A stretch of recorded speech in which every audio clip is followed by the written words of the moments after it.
You know what's weird? Goody-two-shoes is an insult. So is goody-goody. Why is it an insult to say that someone is extra good? Shouldn't being good be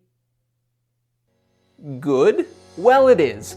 But we're also really big jerks about it because of a fascinating phenomenon called do-gooder derogation. And by the end of this video, you will never look at the world the same way. Here's how it works.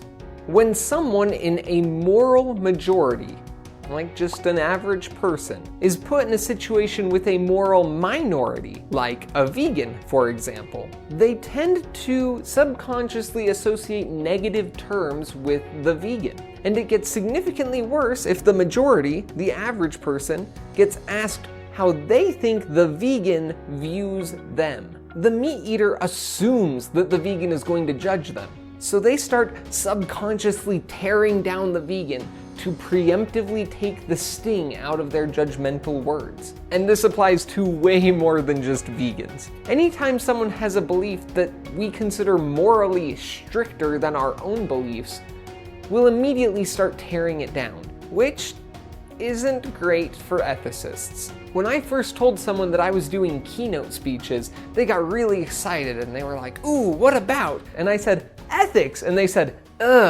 why?" And that response, part of the reason why people don't like ethics is do-gooder derogation. We don't want to feel judged or lectured, so we just tear down the entire topic as boring or irrelevant. And that doesn't make you evil.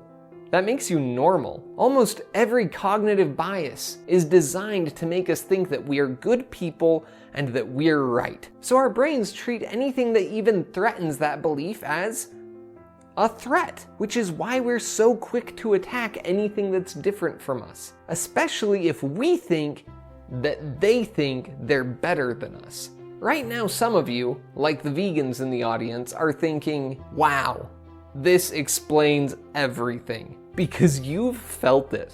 You may not have had a word for it before, but you felt it. Anyone who has ever held an unpopular moral belief has felt this. The general animosity that people have towards you just for believing and living differently. You've probably even found yourself saying things like, "Hey, I don't judge.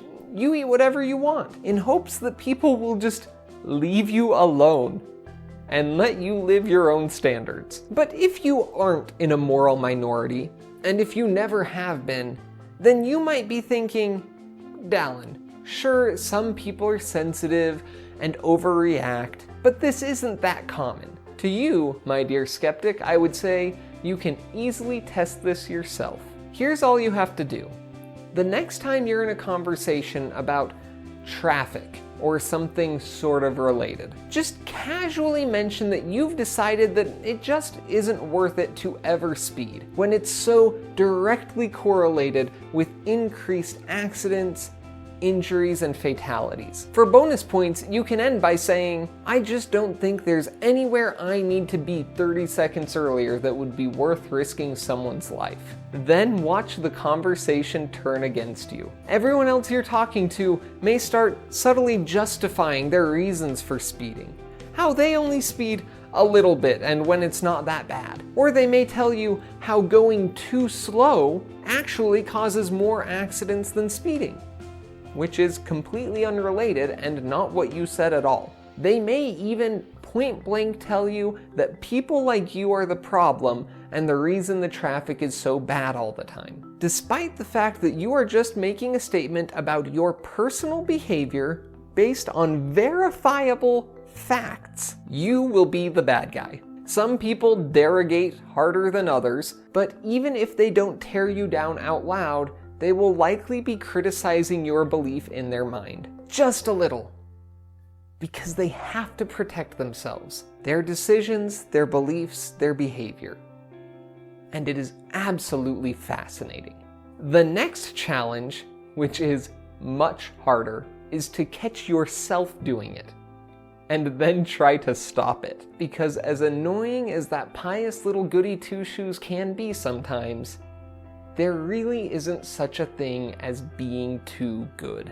There is some really interesting research about this stuff and how it plays into religion and different belief groups. If you're interested in that kind of stuff, let me know, and I can dive deeper into all the super nerdy parts.